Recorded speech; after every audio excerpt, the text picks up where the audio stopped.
வணக்கம் மக்களே. யோகி பாபு விசஸ் வலைபேச்சு தாங்க பிரச்சனை போயிட்டு இருக்கு. நான் என்ன சொல்றேன்னு புரியலையா? இதோ பாருங்க. சொல்லி அவருக்கு ஒரு தொழிலில் சிக்கலை ஏற்படுத்தக்கூடாது தான் நம்ம அமைதியாக இருக்கோம். எல்லாத்துக்கும் மேலே மக்களுக்கு ஒரு உண்மையை சொல்லணும். உங்களுக்கு ஞாபகம் இருக்கும், பல வருடங்களுக்கு முன்பு யோகி பாபு ஒரு நடிகர், முன்னணி நடிகரை கையை பிடிக்கும் டோன்ட் டச்ன்னு சொன்னார். இது தாங்க நடந்துட்டு இருக்கு இப்போ.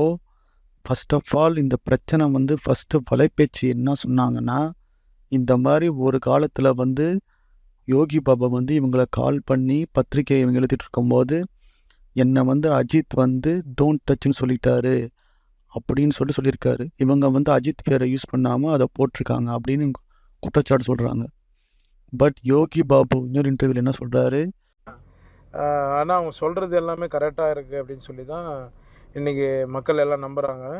ஆனால் அவங்க மக்கள் இப்போ அவங்க சில டுபாகுருன்றதையும் தெளிவாக தெரிஞ்சுக்கினாங்க. அவங்க வலைபேச்சு உங்களுக்கு ஃபோன் பண்ணி இவர்கிட்ட காசு கேட்டாங்க.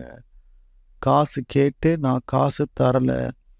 ஸோ நான் காசு தரலைன்னு சொன்னனால உன்னை பற்றி நான் நெகட்டிவாக சொல்வேன் வலைபேச்சில் அப்படின்னு சொன்னேன்னு சொல்லிட்டு இவர் சொல்கிறார்.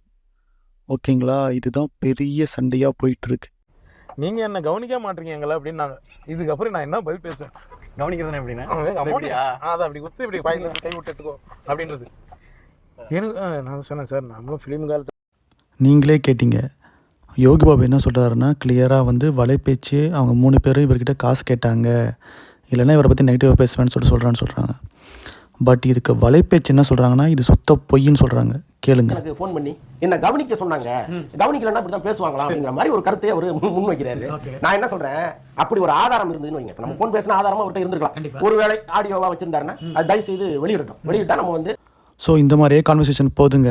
அவங்க என்ன சொல்கிறாங்கன்னா, இது உண்மையாக இருந்தால் நீ முருகன் பத்தம் தானே சத்தியம் பண்ணு, திருத்தலில் சத்தியம் பண்ணு, உன் குழந்தை மேலே சத்தியம் பண்ணு அப்படின்னு 3 பேரும் சொல்கிறாங்க. முக்கியமாக அந்த அந்தனன்னு சொல்கிறாரு. ஓகேங்களா? இந்த மாதிரி பிரச்சனை போயிட்டுருக்குங்க. இதில் யார் பக்கம் உண்மை யார் பக்கம் பொய்ன்னு தெரில.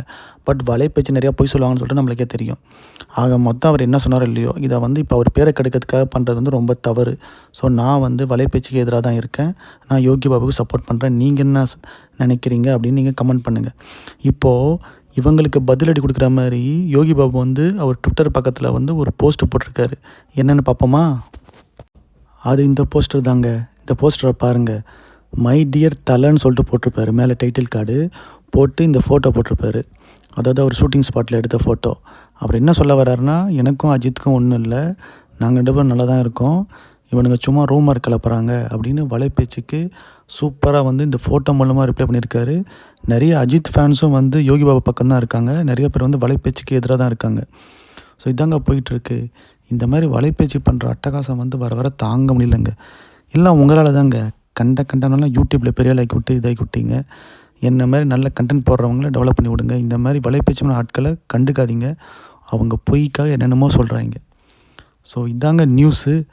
இப்போது அஜித் ஃபேன்ஸாக இருந்தீங்கன்னா, இல்லை ஜென்ரல் ஃபேன்ஸாக இருந்தீங்கன்னா, நீங்கள் யார் பக்கம் இருக்கீங்க? யோகி பாபா பக்கம் இருக்கீங்களா, இல்லைனா வலைபேச்சு பக்கம் இருக்கீங்களா அப்படின்னு கமெண்ட்டில் சொல்லுங்கள். அதே மாதிரி சேனலையும் சப்ஸ்கிரைப் பண்ணுங்கள். இந்த மாதிரி சினிமா நியூஸ் தெரிஞ்சுக்கிறேன்னா. ஓகேவா? பாய்.